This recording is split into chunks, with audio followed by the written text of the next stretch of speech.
Zoo-wee mama! I'm here today to talk about all of the spotlight weeks coming to Marvel Snap for this August season. I am going to help you determine which weeks and which cards you will be spending your spotlight keys and precious resources on. So I'm going to go through all of these weeks. First, just give a general overview of the new card and make sure you're familiar with it. And then I will give my ratings on the entire Spotlight week, how competitive it is, the variants, the token value, all that good stuff. And then at the end, I will give a ranking, numbers 1 through 4, of what I would recommend prioritizing for these spotlights. Now, obviously, your own personal collection will influence this. If you have some weeks where you don't own any of those cards, those are going to get extra value for you. But let's go ahead and get started. So with this very first week of the August season, we have Marvel Boy in Spotlight starting on August 6th. Marvel Boy is a 3-cost, 2-powered card with the ability, after each turn, give 3 of your 1-cost cards plus 1 power. Now, I personally have Marvel Boy picked as my strongest card of the season. We're going to have to see how that prediction plays out, but let's take a look at this Spotlight cache where he's put in alongside Blob and Red Hulk. So in terms of the overall token value, this is great value. Okay, these are all Series 5 cards. This is the best value you're going to get. And in fact, we have a lot of Series 5, all Series 5 spotlights this month. There's just so many Series 5 cards. It's kind of crazy. In terms of being competitive, I think it's still good. Okay, now again, I'm predicting Marvel Boy is good, but I'm really not counting him too much here because we truthfully don't know yet. So I'm really looking at the existing cards. Blob did just take a nerf, but Blob is still a solid choice in an Arishem deck. Outside of that, he doesn't see too much play, but Red Hulk is still the go-to, super flexible, big 6-cost powerhouse. Okay, he's also seen his fair share of nerfs, but he's just a great card. Again, slap him in any deck where you just need big power. He is the go-to card. So if you don't have him yet, I think he's one of the best existing cards of this season to chase after. Now, in terms of the variants, I think they're good as well. I like the Marvel Boy. This is his Flaviano variant. The Blob one is okay. I think it's fine, but nothing crazy. But this Red Hulk one, I mean, look at this. This is just crazy. Okay, this dude is absolutely jacked. His traps are just massive, just completely roided out. He's on fire. This one's just hardcore. Okay, I'm absolutely loving this Red Hulk. I'm excited to see how it looks animated. The Blob one, I'm not really sure what the animation is going to do. Maybe they make his belly bounce a little bit. That would actually be pretty cool. But the Red Hulk, I'm expecting the fire to have hopefully really good animation. I think this is just going to look amazing. So I'm really hoping I can pick up this variant here. Now for the following week, we have Wiccan coming to Marvel Snap. So on August 13th, Wiccan's coming out as a 4-cost, 7-powered card now. He was originally data mined as 5 power. He is now 7 power.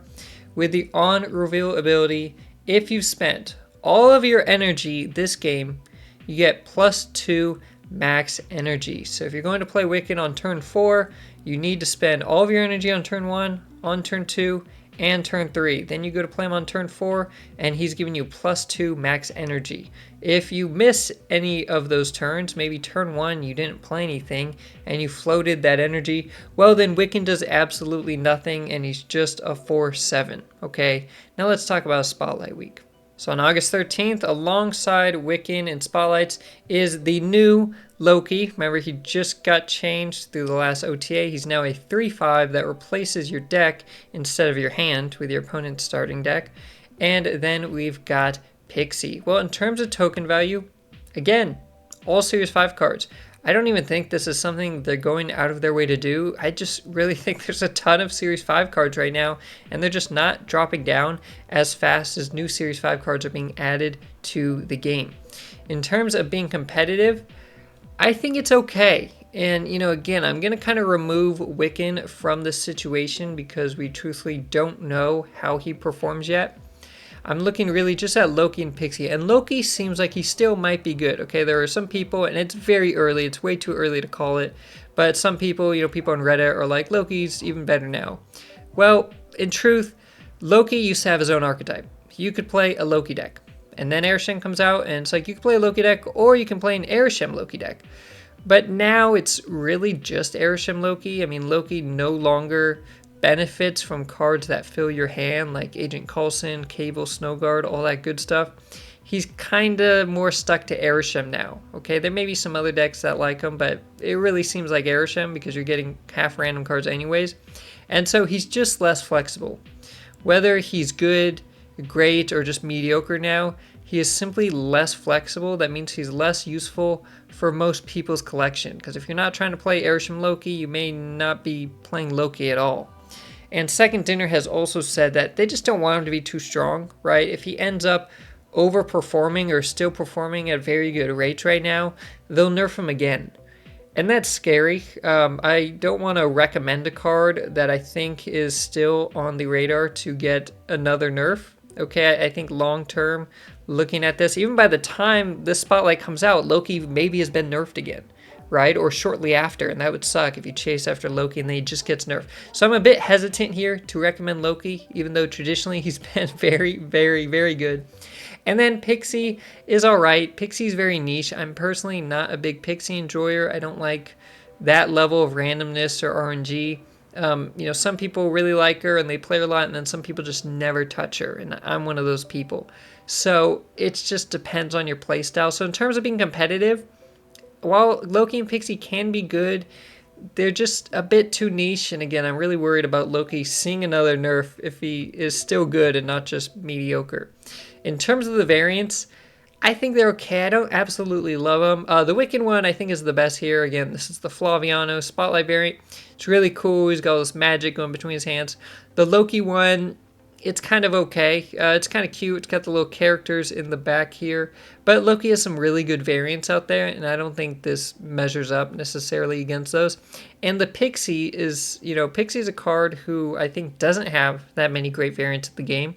So this might actually be her best. I think it's good. I don't absolutely love it. I'm not like crazy about it, but I think it's a nice pickup. If I open this, I definitely won't be disappointed.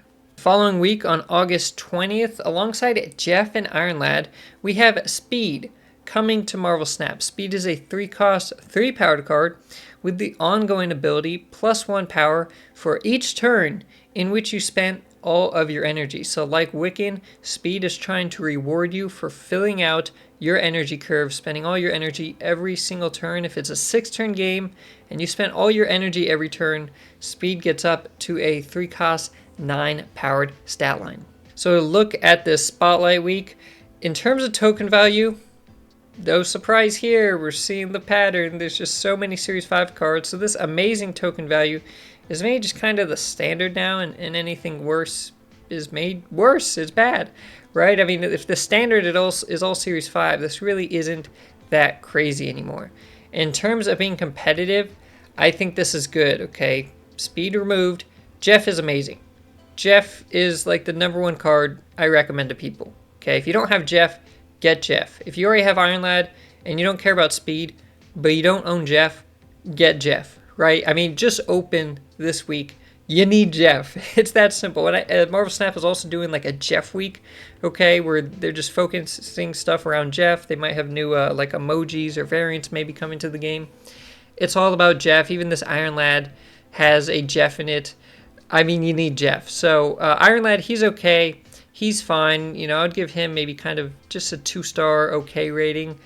But the chance to pick up Jeff, who's just an absolutely amazing 2-cost card, I think really puts this Spotlight week at a good competitive level.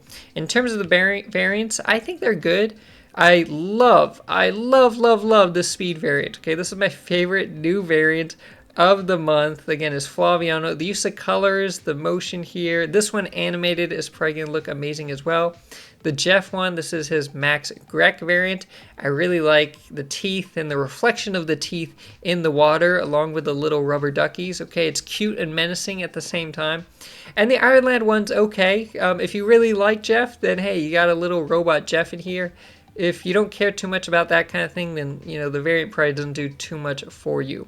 But overall, you know, I think this is a very, very strong Spotlight week. And this is just my friendly reminder that if you have not already, to give this video a like, drop a comment if you want, and subscribe to the channel for more videos like this to help you plan out how you will spend your very precious resources.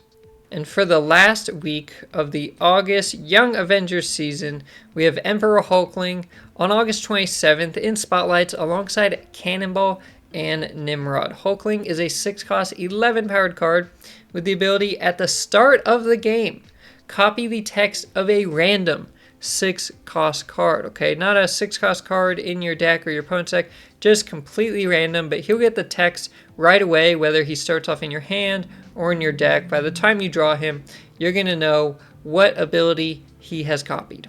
Now, when we look at this Spotlight week, in terms of token value, this is actually the only week of the season that's not all Series 5 cards, okay? Because Nimrod, a previous Season Pass card, is only Series 4 now. So the token value here is just good, but, you know, in reality, does that even matter that much anymore, right? I mean, if it's mostly just Series 5 anyways, I don't know if one Series 4 makes a big difference. Either way, like, tokens just aren't worth as much, okay? Like, Spotlight keys are better now. Most of your Spotlight keys are now worth 6,000 tokens, whereas a lot of your tokens, if you had more Series 4 cards, you know, 6,000 could buy you 2 cards. Now 6,000 is just mainly buying you 1. Okay, the token value is really becoming kind of arbitrary at this point, unfortunately. In terms of being competitive, I think this is bad. I really do not like this. Again, Emperor Hulkling, we don't know. I don't have the highest hopes for him at the moment. I've seen a lot of people with similar views. They think he might be kind of a flop. But I think it's really interesting that he's put alongside Cannonball and Nimrod. I mean, Cannonball has had a heyday. Okay, Cannonball just a few months ago was cleaning house, one of the best cards in the game, arguably. And then they nerfed Professor X. They nerfed at least his synergy with Professor X, which basically removed the point of playing him. And they even took away 1 power from Cannonball himself. Okay, he got double whammied in that OTA, and that was really tough. And he has not recovered since. That doesn't mean he won't. That doesn't mean he won't start seeing play again. But as of right now, he has not recovered from that double whammy nerf. Nimrod is a card that isn't a horrible card. I don't think Nimrod is F tier by any means, but he's so specific, okay? He's so niche. You're usually playing a Shuri Nimrod deck. You're looking to double up Nimrod and then kill him, okay? He only works in that destroy, and it's not even, you know, the go-to main destroy package. It's this kind of, you know, niche of a niche, like this sub-niche Nimrod destroy package. It's just not for everyone. I really don't ever play this card, and so while he can be good, he's so niche, it's not a big factor in the meta. And in terms of the variants, I'm not loving these, okay? I'm just not. Now, art is subjective. You know, while these don't necessarily appeal to my taste, they may appeal to yours. The Hulkling one is fine. Flaviano, I like the colors. It's not, you know, the craziest pose. I don't know how it's going to look animated. It doesn't show me anything that tells me it's going to have some cool animation. But the colors are fine. The Cannonball one, I think is okay, but Cannonball actually has really good variants in the game. Like, if you go look at all of his variants, he only has like 4, I think, in Marvel Snap.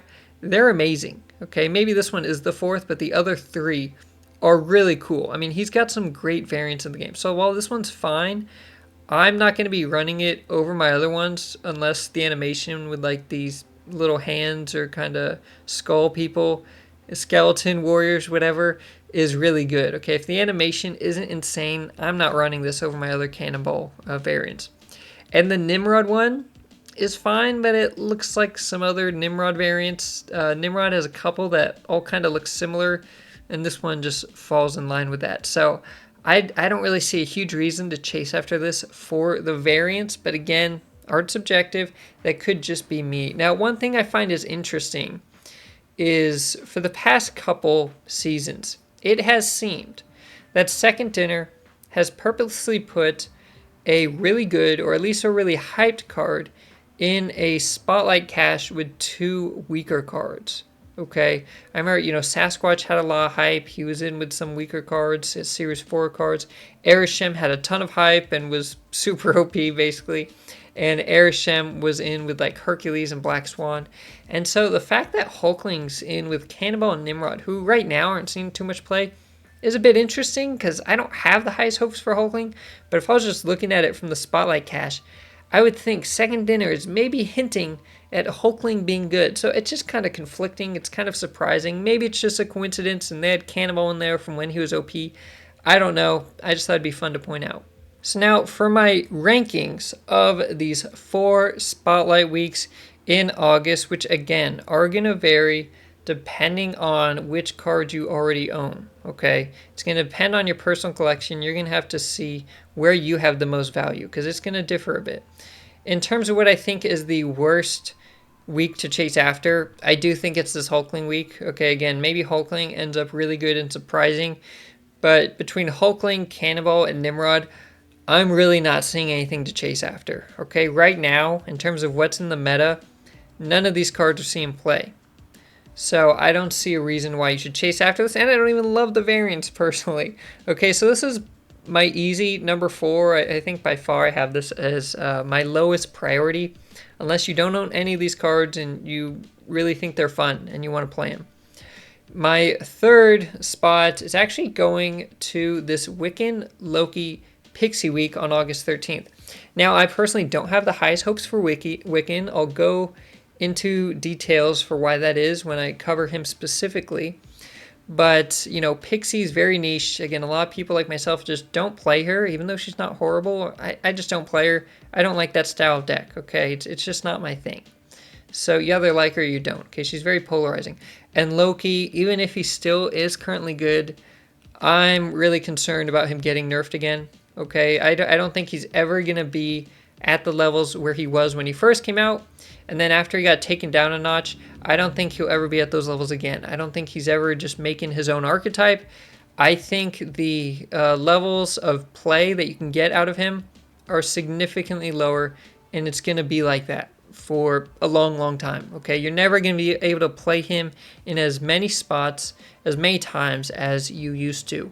And so I just can't in good faith recommend, you know, chasing after Loki still, when he may already be kind of mediocre and he's definitely on their radar to get nerfed again.